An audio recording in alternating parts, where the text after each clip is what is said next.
Hello Ratbags, it's Jay Plays Games with a Fallout 76 video. It's a special one today. If you don't know, today is when you're going to see a bunch of actual gameplay footage recorded and published by absolutely loads of YouTubers and streamers.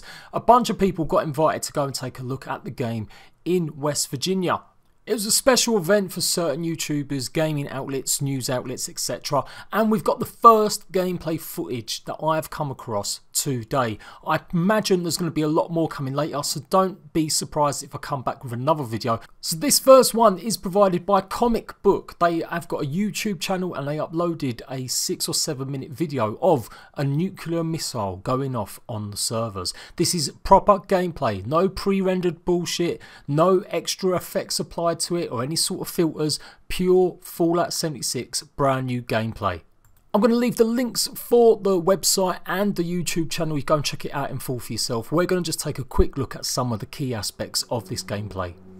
First things off, there is a ID card which lists your rank and your name. And as you can see here, the person doing this video for Comic Book has got their rank of 1.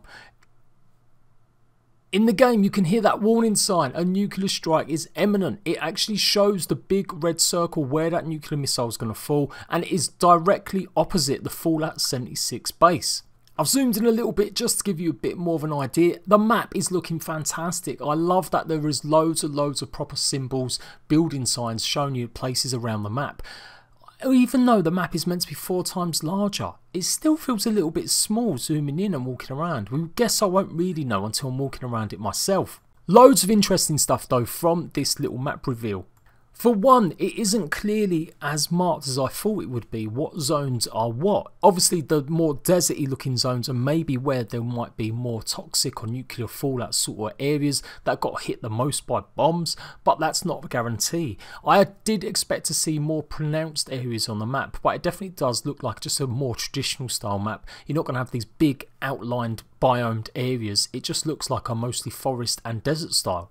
Now, we know that's not the case when it comes to actual exploring the biomes, but from just overlooking the overhead view, it does look very interesting. You've got the Mothman appearing on the left-hand side of the nuclear zone where that big red circle is. That's interesting as well, that it pops up above the factory, so the Mothman might only appear in that area. Maybe it's a mystery to investigate, or maybe it's just smooths. Maybe that's where the Mothman is at the moment. Maybe it's part of a Radiant-style quest where you have to go searching for the map. That is a lot of thinking about it, nothing guaranteed there, but that's what I'm surmising just from looking at it.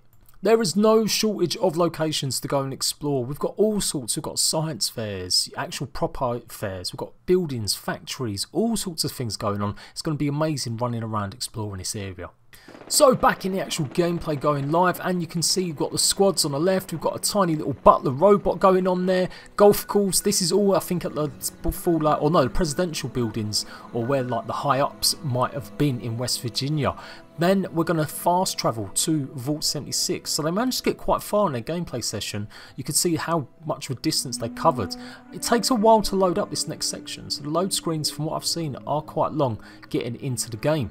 Once loaded up, you can see we're definitely outside Vault 76 exit, and it is not what I expected. It's very park-like. I thought it might be like a secret underground thing where you come out and there wouldn't be any markers or anything really signifying what it was. But it looks like the Fallout 76 Vault was kind of publicly known, or they wanted to be making it built look like it was some sort of public place or public owned thing. Now there's a lot of players here as well, which is really good to see as well. I haven't really counted up exactly how many I can see on the screen here, and it doesn't signify that these are all the players on the server at any one time. But what is interesting is the emotes. The emotes really flash up. I was half expecting it just to be about your character's animations, but no, you can clearly see even when you're not looking at the actual character, the emotes still flash up on your screen. Now I was a bit confused seeing some of these emotes, thinking, oh, does that mean he's got a bounty on him because he's waving money around? But I don't think so. I do believe when we see some of the emotes in the emote wheel soon, you'll see there is just one of the options. And you've got a power suit on the left hand side. Again, I'm not trying to be negative, but the actual graphics of the build at the moment, I'm not saying I'm blown away, apart from the render distances which look good, and you can see a bit of fog in the distance on the trees. Some of the close-ups of the hair and some of the way that the characters move, it's kind of, I don't know, just not as polished as I thought it would be, judging by the trailers we'd seen. Now, taking a little look at the missions as well, it's quite nice that there's quite a few of them pop up on screen, so it does look like you can complete maybe 2 or 3 at the same time, or at least have them all on screen. I'm guessing you can remove these if you want your screen a little less cluttered, but it obviously shows quite a few things. You've got the personal matters, which is a journal, then you've got the first things first, which is retrieve water testing kit, then you've got death from above, which is giving you the countdown to the nuclear missile. It's about to go off in literally like 2 seconds. Then you've got miscellaneous, which is retrieve your dropped loot. So maybe you died, maybe something killed you, and you've got to go and get some of your loot back. We were told you would spawn with all your loot, so I don't know exactly how that works. Maybe it's just something you lose a little bit if you actually get killed, or you want to go back and retrieve something. Maybe you just lose a tiny portion of some of your loot. And finishing off with a couple side quests like collect holotapes, etc. And so this is it. Now, the person recording this didn't really take a very good shot at the nuclear missile, or it happened, but you can see the whole ground shakes, and you are not going to miss that unless you are absolutely way far away across the map. There's no chance you're going to miss seeing that in the sky. I really do hope you can see it all the way across the map, that you'll know from viewing it, you'll just be able to see this huge plume of fire appear in the sky. Obviously you're going to get the warnings. Now the warnings are meant to get you a chance to move out of that area. You won't necessarily lose your base and all your belongings. It just means that you will have to maybe repair your base when you go back to it, or simply you will be able to pack up your base and move it. If you don't know, Fallout doesn't really punish you. You're not going to necessarily be griefing and destroying people's bases permanently. You can do things like destroy it and take damage to bases, and enemies, NPCs and mobs will be able to do damage to your bases, but it isn't necessarily a case of wiping you out. You may just have to repair it a little bit.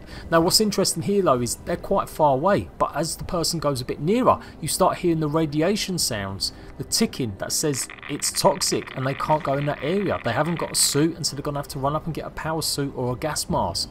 That to me really opens up the gameplay style of how you're going to achieve things and do stuff. You're really going to have to think about what happens when that nuclear bomb lands, whether or not you really want to be in that area. What if you haven't happened to have a suit on you? You're going to have to go and craft one up or do something about it very soon, so you can go back into the area and get the higher resource valued items, or even the higher valued resources I should say.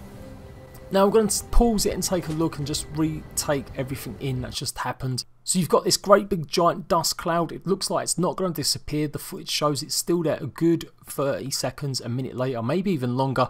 Then the person cuts down to the map, and that's it. That's the end of that gameplay clip. So we're not going to get more than this. No real chance at seeing any of the other systems at play. But I think it's really interesting how the nuclear missiles work and how they're going to be used on the game. You're not going to be firing these nuclear missiles all the time. If you don't know, it's going to take codes to unlock it. In fact, you're going to have to complete the Overseer missions, which is basically the story campaign, before you've even thought about nuclear missiles. Once nuclear missiles are unlocked, then everyone has to go and find codes to actually use the nuclear missiles, and these are going to be quite hard to get hold of. You may end up cooperating with other players to swap codes around or do it together, and that's how you're going to use them. And the idea is that you're not using nuclear missiles to attack each other. You are using it to get that high resources, or high valued resource, as I said earlier. You're going to want to nuke certain areas so you can get hold of this stuff, which is pretty much the end game result. Now there are different nuclear bunkers, I do believe, where you can go and access it or utilise the missiles, and the idea is that you're not really meant to zero in on any player. You're not going to be able to pull up a map, find a player exactly where he is and fire a nuclear missile. It will be quite random if there are players there, or it's a case of you actually scouting out that area, knowing that there's a player's base or camp there. That's when you know you can actually aim at a player. But the idea is you're not meant to. You're just opening areas up, and that can be anywhere on the map, firing these nuclear missiles. Some other interesting things from the menu is the server list, so you will be able to scout out servers. Maybe you can literally find the server you're looking for because your friend's on that one quickly and easily, and hopefully it bodes well for the future if they do end up adding rentable servers, which is something they've spoken about but way after launch, or not rentable but at least some way that you can have your private owned server. Then you've got social. Now I don't understand what the social tab exactly means. Maybe it's just a convenient way to show up all your friends that are playing or in the game, or exactly what type of quest they are. Who knows exactly how that works. You've got the pretty much standard photo mode now, and then you've also got a few settings that I'm interested in. So we've got challenges. I'm guessing that's going to be like Compodium or a little booklet showing you exactly all the challenges you've got in the game. Maybe it's like kill 200 ghouls with only a melee weapon or something. Maybe it's much more advanced than that. Maybe it's something really to do with other players, like who has shot the longest headshot. I'm surprised that stuff isn't part of the Pip-Boy menu rather than the sort of pools menu. But again, we don't know that for definite. Maybe it's in there as well. Then you've got the photo gallery to see all the photos you've took. And then you've got change appearance. Again, if you don't know, you'll be able to change your appearance at any time. It's not going to cost you anything, and the idea is they want to make lots of money with cosmetic items. So expect lots of Fallout 76 cosmetic packs that you're going to be buying up, paying for just to change the look of your character or some of your weapons. So pretty good stuff. Big shout out to Comic Book. Go and check them out. Like I said, go and take a look at the website and go and take a look at that YouTube channel and subscribe to it. I'm sure we're going to see even more Fallout 76 gameplay from them. And we are going to be getting a hell of a lot more, like I said at the start of the video. Lots of streamers, lots of tubers have gone out there. So I will be dissecting any more footage I get hold of, and I'll be discussing any more informational bits about the game. So for all things Fallout 76, make sure you stay tuned to me. I'll be showing you the beta gameplay as soon as it launches on the 23rd of October on the Xbox One. And don't forget, it's going to be launching on PS4 and the PC version a week later. I am Jay Plays Games. Leave a like on this video and I'll see you ratbags for another one very soon.